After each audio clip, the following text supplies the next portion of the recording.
Hi everyone. So here we just have another chess video coming up. Pretty excited about this one here. This is just a little entertaining chess game that I've come across.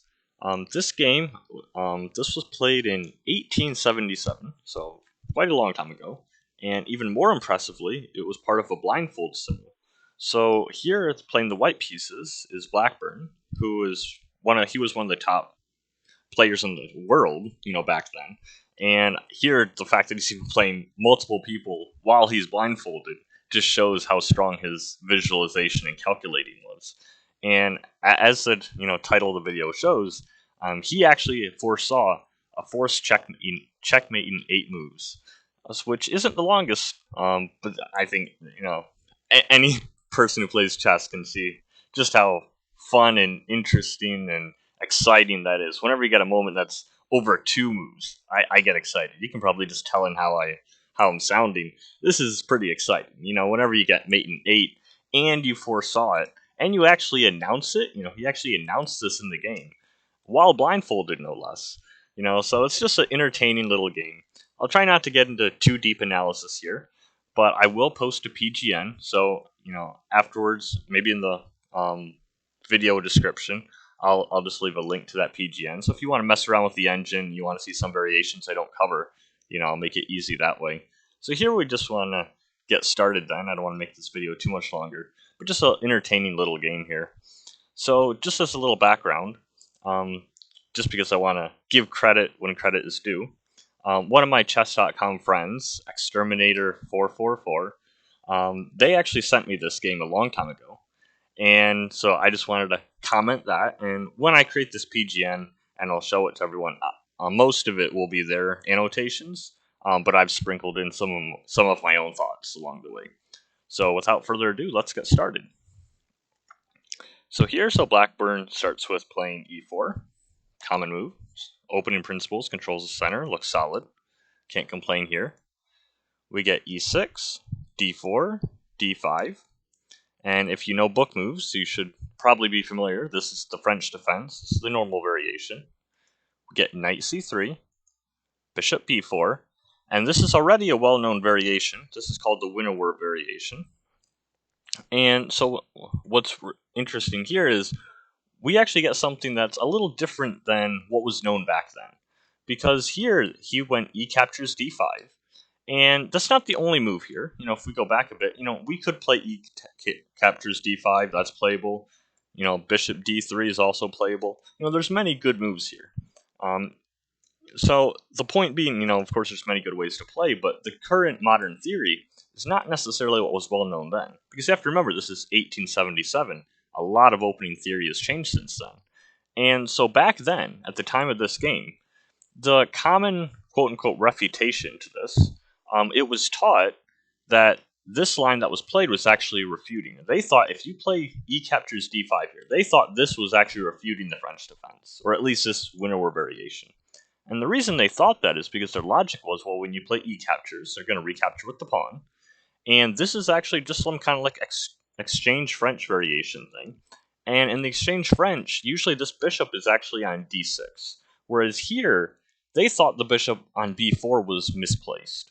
And it's a subtlety, it's a small detail, but they just thought that it's like black has already got a disadvantage on the opening. And it wasn't actually until about 50 years later, it would be the first game of the Capablanca-Alekhine match in 1927, where this actually came up, and it was shown that black actually equalized with best play here. But it took 50 years before they realized that, bishop b4 is actually an okay move. So this move is indeed okay, but the reason why he exchanged in the center here, when normally you're taught to maintain the tension if possible, is because this was taught that this was refuting this variation for black, because the bishop might be misplaced on b4. So that's just a little interesting history here on why he exchanged. So of course, white naturally thought they were winning already, which, to be fair, it's roughly equal. So we keep developing pieces, knight c6. White continues developing, knight f3, and again, their plan is to just castle kingside, very quickly and get a pretty good playable game here. Now, black's move was also a developing move. They ended up playing knight f6, but I also want to mention a few alternatives here, because this is a fine move. still is a pretty equal position. Both sides are roughly even here. And, it's a good move for opening principles. But if you're very familiar with this opening, you might know that instead of knight f6, one typical plan is to go in the French, knight g to e7, and then shortly after, say like maybe white castles, black will usually put this bishop on f5. And the whole idea is you're just contesting this really good bishop that white has, and if you trade bishops, that's fine. This is known to equalize. So this is probably, a viable way to play it. Not the only way, but maybe a more popular way. One other option that's really interesting is instead of the game move knight f6, there was also bishop g4. But the move bishop g4 here, this actually allows a powerful pawn sacrifice. And this line, this was probably known back then. So in this case, this was probably played, or this was probably not played because of this known line that I'm about to show.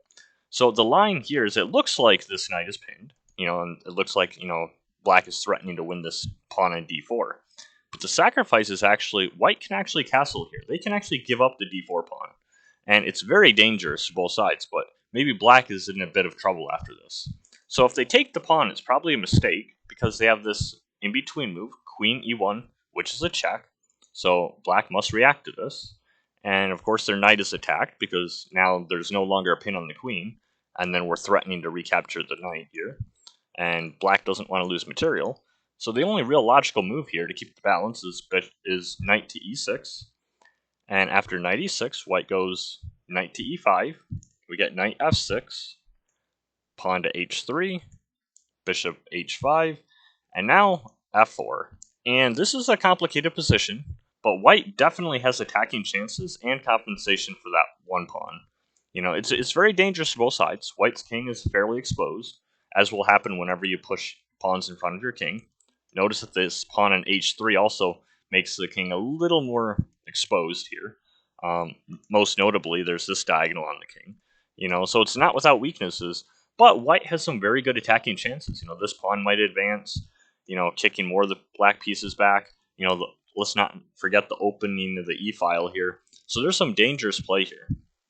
And probably because of this, black, who was forward in this game, he just played knight f6. He didn't want to allow this bishop g4, and then perhaps allow this powerful pawn sacrifice after castling. So just to play it simple, I suppose, he just goes knight f6. Good opening principles, looks good. And so white castles, and if it's up to me here, I think black should have castled. I think there's no reason not to castle. It follows good opening principles, gets you developed, just continue on with the game. But here, I think this move's a little inaccurate, so I mark this as an inaccuracy here, is in the game he played pawn to h6, and this doesn't look like a big deal. It looks like it's controlling the g5 score, which might be, useful. It blocks the bishop and it blocks the knight from coming there. But whenever you move that little pawn move, if you're going to castle kingside, as black probably will, just that one little move, it makes you slightly weaker. Your king is a bit more exposed. And the problem with that is, although it might not show up immediately, long term, this could actually be a very big problem. Maybe they'll sacrifice on h6 in some lines. Maybe there'll be some pawn lever where maybe this happens and you open up lines this way. This g4, g5 is not probably going to come up in this game because, of course, white doesn't want to expose their own king. But, from a structure standpoint, maybe white could have castled queenside and then had ideas like this. So, of course, all these ideas are dependent on what the opponent plays. But generally speaking, you don't want to be pushing pawns in front of the side you're going to castle. So I think h6 probably wasn't best. I would have just castled and kept the pawns, but it's not a huge deal. So okay, so the game continues. We get rook e1 check. We have knight e7. Knight to e5, improving the knight. Keep development coming. Black castles. And in same theme, we're just going to keep developing pieces. White now plays queen to f3, getting another piece out. And here, I said this was an entertaining game. We have pawn to c6, and this is kind of the start of the end. At a high level, I would say black is actually lost here. White is already winning. Just from that little bit, it looked so natural to just defend this pawn.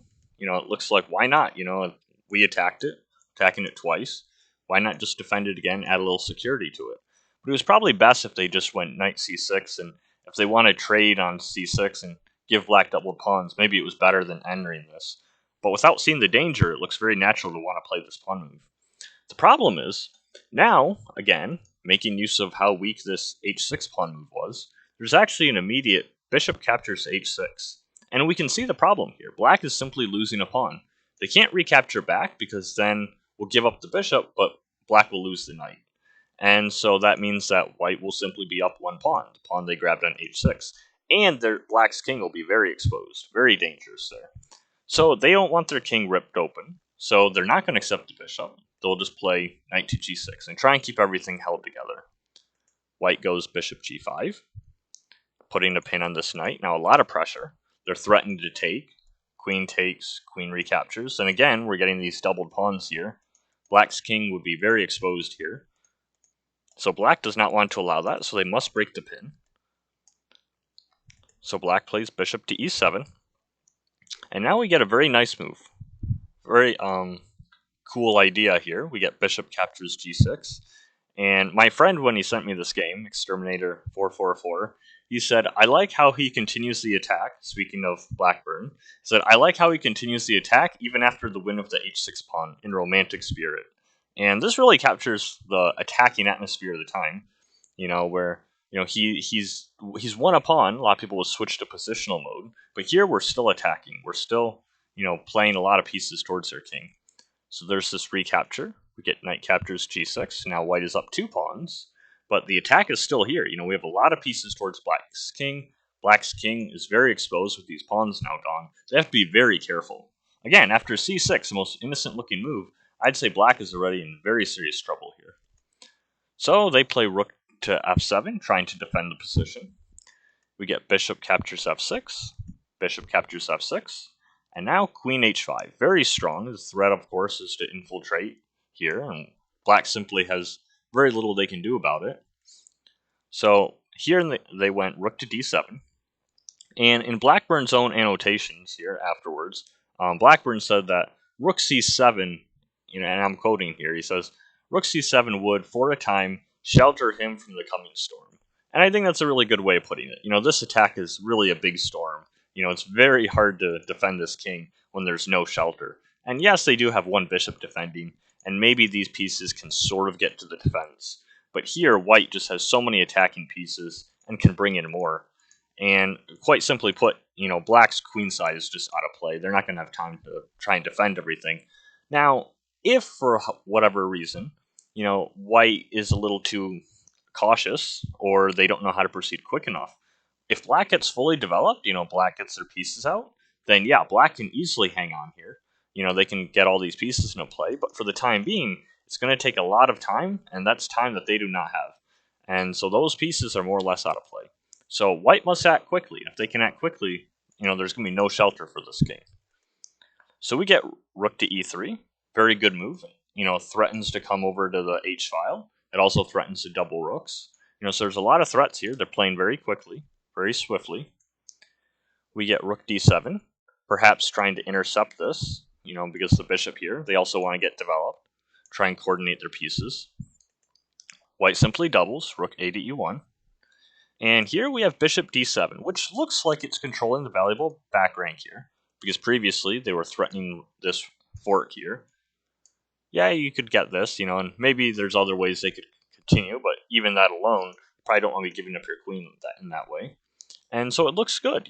This bishop is now defending the back rank. It's controlling the e6 square. This bishop's controlling e7. It looks like white has the open file. But how can they infiltrate? If they can't actually use that file, it really doesn't mean anything. And so this is actually a fairly interesting moment, because it looks like even though white had a pretty good attack, and they are up a slight amount of material, white's real plan here was to attack the open king.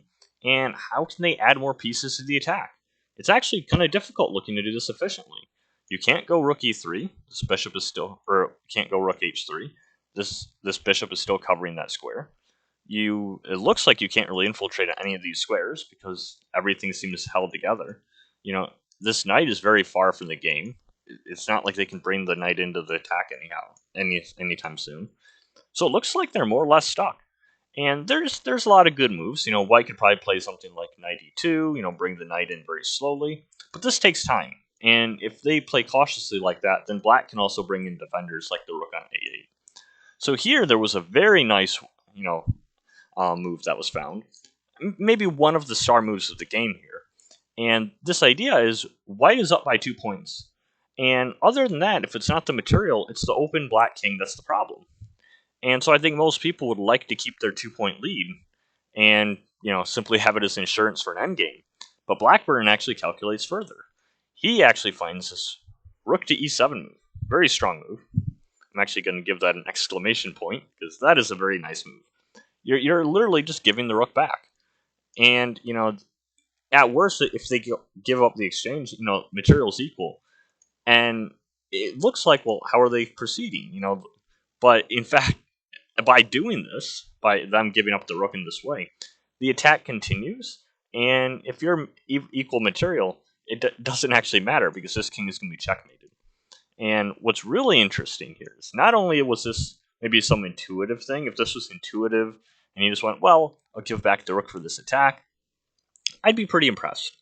But no, this is a very concrete, calculated sequence here. So when forward recaptured back, bishop captures e7, takes the rook, puts this to the test, and I quote here, in this position, I announced mate and 8 as follow. That's what Blackburne said. He said there was mate and 8 here. He declared it in the game, while blindfolded, this whole game, as impressive as that is. And indeed, it is a forced checkmate in 8 here, which is just astounding to me, just how far some of these players can calculate. And while he's blindfolded, no less. But it's a very beautiful checkmate here, so we'll go into it. And again, I'll have this PGN, so if you want to take a look at some of the variations, if we don't get to them, you can mess around and have fun and see. This is all really forced. They really can't avoid this. So it begins with queen to h8 check. King f7 was the only move. And now we get knight e5 check. And again, the king could go king f6 or king e7. King e7 is a little bit tougher defense. And they do indeed go king to e6. And so here we get queen h3. Now, the whole point of this is their king was pushed this way to f6. And if they had gone f6 before, then it would be more or less the same thing. It would be just one move shorter of the checkmate sequence, because now they're forced here. And so they've delayed one move. So now we have queen h4 check. Again, it's really important that this knight keeps the square controlled, keeps the king from going back to their shelter.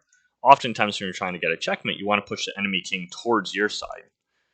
So here we have queen h4 check, g5, queen h6 check, king f5, and this king is looking very exposed here. It's very dangerous. Even without calculating a mate in 8, checkmate is probably pretty close here.